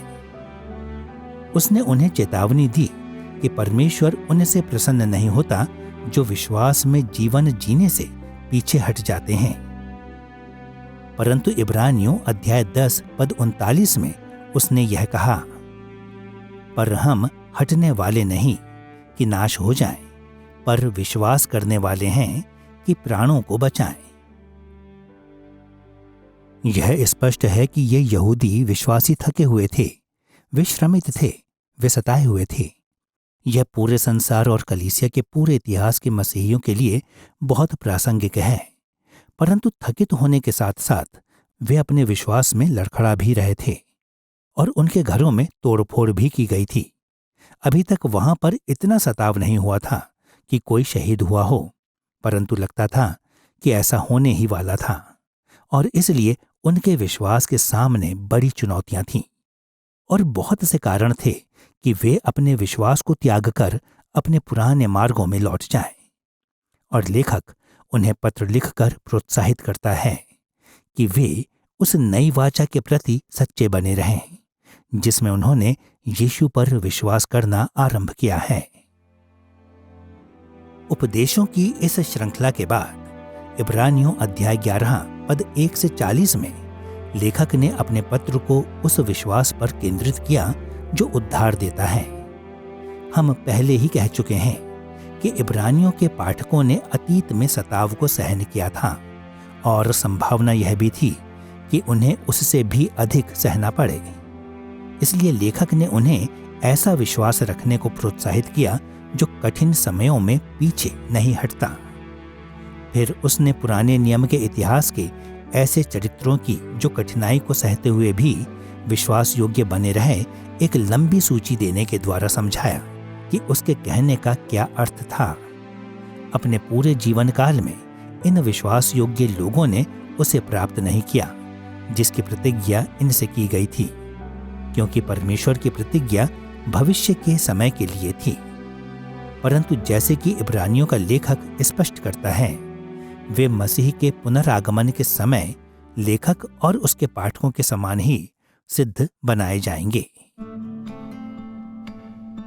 इब्रानियों अध्याय 12 पद 1 से अध्याय 13 पद 25 में अंतिम मुख्य भाग व्यवहारिक दृढ़ता के विषय का विस्तार से वर्णन करने के द्वारा इब्रानियों की पुस्तक को समाप्ति की ओर लेकर जाता है। इस भाग में उपदेशों और उनके स्पष्टीकरणों की एक लंबी श्रृंखला पाई जाती है। हमारे उद्देश्यों के लिए हम इन उपदेशों को केवल सारगर्भित करेंगे। जब इब्रानियों का लेखक अपनी पुस्तक की समाप्ति की ओर बढ़ रहा था तो उसने जीवन के विशेष क्षेत्रों के बारे में जल्दी जल्दी कई विभिन्न उपदेशों का उल्लेख किया। कई रूपों में यह इस पुस्तक का सबसे अधिक व्यवहारिक भाग है, क्योंकि यह विशेषकर ऐसे व्यवहारों के बारे में बात करता है जिनका अनुसरण वह अपने पाठकों के जीवन में देखना चाहता था। परंतु लेखक ने अपने पाठकों को मसीह के अनुयायियों के रूप में प्राप्त किए गए महान विशेषाधिकारों के दर्शन से प्रेरित करने और ऊर्जावान बनाने का अवसर भी लिया। इन उपदेशों को 5 सामान्य श्रेणियों में विभाजित किया जा सकता है और उनके बाद में यह पत्र समाप्त हो जाता है। इब्रानियों अध्याय 12 पद 1 से 3 में लेखक एक दौड़ का उदाहरण देकर अपने पाठकों को दृढ़ बने रहने का उपदेश देता है। वे पाप को दूर फेंकने और उस मसीह पर ध्यान लगाने के द्वारा ऐसा कर सकते हैं जिसने स्वयं भी ऐसा ही किया था। इब्रानियों अध्याय 12 पद 4 से 13 ने पाठकों को उपदेश दिया कि वे कठिनाइयों का सामना परमेश्वर की ओर से पिता की ताड़ना के रूप में करें। लेखक ने नीति वचन अध्याय 3 पद 11 और 12 को उद्धृत करके इस दृष्टिकोण का समर्थन किया। उसने समझाया कि परमेश्वर का अनुशासन चैन के साथ धर्म का प्रतिफल प्रदान करता है। इसलिए उसने उन्हें स्वयं को मजबूत बनाने और दुखों के द्वारा बलहीन ना हो जाने के लिए उत्साहित किया। इब्रानियों अध्याय 12 पद 14 से 17 में लेखक ने एक बार फिर अपने पाठकों को उपदेश दिया कि एक दूसरे को प्रोत्साहित करें। उसने उनसे मेल मिलाप में रहने और पवित्र बनने का आग्रह किया। उन्हें यह सुनिश्चित करना था कि कोई पीछे ना रह जाए या लैंगिक रूप से अनैतिक ना बन जाए। उसने एसाव का उदाहरण देने के द्वारा, जो अपने उत्तराधिकार को वापस प्राप्त करने के लिए कुछ नहीं कर सका, स्पष्ट किया कि यह कितना महत्वपूर्ण था। इब्रानियों अध्याय 12 पद 18 और 19 में लेखक ने अपने पाठकों को मसीह में प्राप्त अपनी आशीषों के लिए धन्यवादी बने रहने का उपदेश दिया। अपने पाठकों के मनों को उत्साहित करने और उन्हें दृढ़ बने रहने के लिए प्रेरित करने के लिए उसने उनके द्वारा प्राप्त असीमित विशेष अधिकारों और आशीषों का वर्णन किया। इब्रानियों अध्याय 12 पद 22 से 24 को सुनिए। पर तुम सिय्योन के पहाड़ के पास और जीवते परमेश्वर के नगर स्वर्गीय यरूशलेम के पास और लाखों स्वर्गदूतों और उन पहलौठों की साधारण सभा और कलीसिया जिनके नाम स्वर्ग में लिखे हुए हैं और सबके न्यायी परमेश्वर के पास और सिद्ध किए हुए धर्मियों की आत्माओं और नई वाचा के मध्यस्थ यीशु और छिड़काव के उस लहू के पास आए हो जो हाबिल के लहू से उत्तम बातें कहता है। इब्रानियों अध्याय 12 पद 22 में और उससे आगे इब्रानियों का लेखक कहता है, हम सिय्योन के पास आ पहुंचे हैं। अब आपको इसे पिछले अध्याय के साथ जोड़कर देखना चाहिए, क्योंकि अध्याय 11 में जिन्हें हम विश्वास के योद्धा कहते हैं, पुराने नियम के उन सब पवित्र लोगों से कहा गया था कि वे प्रतिज्ञा को प्राप्त किए बिना विश्वास में मर गए। परंतु फिर अध्याय 12 के आरंभ में हमसे कहा जाता है कि मसीह प्रवेश कर चुका है, कि मसीह ने दौड़ को पूरा कर लिया है, वह जय पा चुका है। और इस प्रकार पद 22 और उससे आगे के पद यह कहते हैं कि हम अब ऐसे स्थान पर आ पहुंचे हैं जिसका आनंद पुराने नियम के पवित्र लोगों ने भी अपने पृथ्वी पर के जीवन में नहीं लिया था। और इब्रानियों का लेखक यह कहते हुए आगे बढ़ता है, तुम सिय्योन के पहाड़ के पास लाखों स्वर्गदूतों और उन पहलौठों की साधारण सभा और कलीसिया जिनके नाम स्वर्ग में लिखे हुए हैं के पास आए हो। और यहाँ वह परमेश्वर के सिंहासन अर्थात स्वर्गीय स्थानों में परमेश्वर की उपस्थिति का वर्णन कर रहा है। और इसका एक चौंका देने वाला अर्थ यह है कि पुराने नियम में सिय्योन पहाड़ और यरूशलेम ने जिसकी ओर भी संकेत किया, वह उनके लिए वास्तविकता बन गया है जो मसीह में है। इसलिए हम भजन अध्याय 48 को सही रीति से देख सकते हैं। हमारे परमेश्वर के नगर में यहोवा महान और अति स्तुति के योग्य है। और हम इसके बारे में सोच सकते हैं कि इसका क्या अर्थ है जब हम पृथ्वी पर मसीह की सभा के रूप में इकट्ठे होते हैं, मानो कि हम स्वर्ग में सिय्योन पहाड़ पर खड़े हैं, पृथ्वी के किसी प्रतिरूप पर नहीं, बल्कि सच्चे स्वर्गीय सिय्योन पर, जो नए स्वर्ग और नई पृथ्वी पर प्रकट होगा जब नया यरूशलेम नीचे उतरेगा, कि हम उस मसीह में और उसके द्वारा परमेश्वर की उपस्थिति में खड़े होते हैं जो जय पा चुका है। और इसमें महत्वपूर्ण भिन्नता है कि हम इस संसार की दृश्य कलीसिया को कैसे देखते हैं। इब्रानियों अध्याय 13 पद 1 से 19 में लेखक ने अपने पाठकों को दैनिक जीवन में विश्वास योग्य रहने के लिए थोड़े शब्दों में प्रोत्साहित किया। उसने एक दूसरे से प्रेम करने, परदेशियों और बंदियों को स्मरण करने, वैवाहिक संबंध का सम्मान करने, संतुष्ट रहने और अपने अगुओं को स्मरण रखने का उल्लेख किया। उसने उन्हें स्थानीय यहूदी समुदाय की विचित्र शिक्षाओं का विरोध करने और अपने जीवनों में मसीह के दुखों को स्वीकार करने का भी स्मरण कराया। उसने उनसे स्तुति के बलिदान चढ़ाने, भलाई करने और एक दूसरे के साथ मिल बांट कर जीवन जीने का आग्रह किया। फिर उसने अपने और अपने साथियों के लिए उनसे प्रार्थना का आग्रह करने के द्वारा इस खंड को समाप्त किया। अंततः इब्रानियों अध्याय 13 पद 20 से 25 में लेखक ने अपनी पुस्तक को समाप्त किया। पद 20 और 21 में उसने आशीष वचन कहे जो एक प्रार्थना के रूप में थे कि परमेश्वर जिसने यीशु को जिलाया उनमें कार्य करे और महिमा को प्राप्त करे।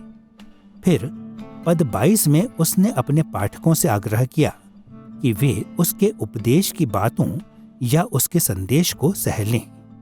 और फिर कई अभिवादनों के साथ उसने पत्र को समाप्त किया।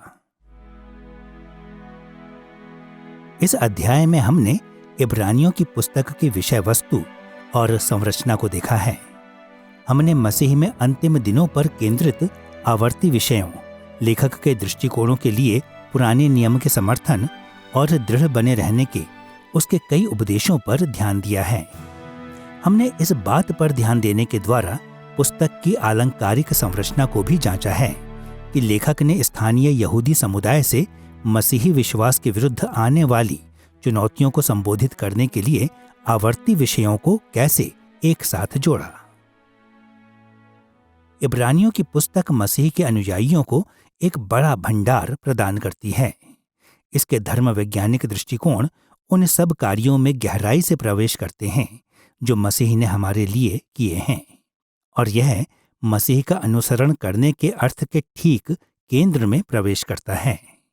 इब्रानियों की पुस्तक हमें अपने अधिकार के रूप में पवित्र शास्त्र की ओर मुड़ने और परमेश्वर की सब प्रतिज्ञाओं की पूर्णता के रूप में मसीह को स्वीकार करने की बुलाहट देती है, और यह हमें उस दिन तक आभारी हृदयों के साथ मसीह से प्रेम करने और उसकी सेवा करने का उपदेश देती है जब तक हम उस राज्य को प्राप्त ना कर लें जो वह हमारे लिए तैयार कर रहा है, अर्थात ऐसा राज्य जो हमेशा अटल रहेगा।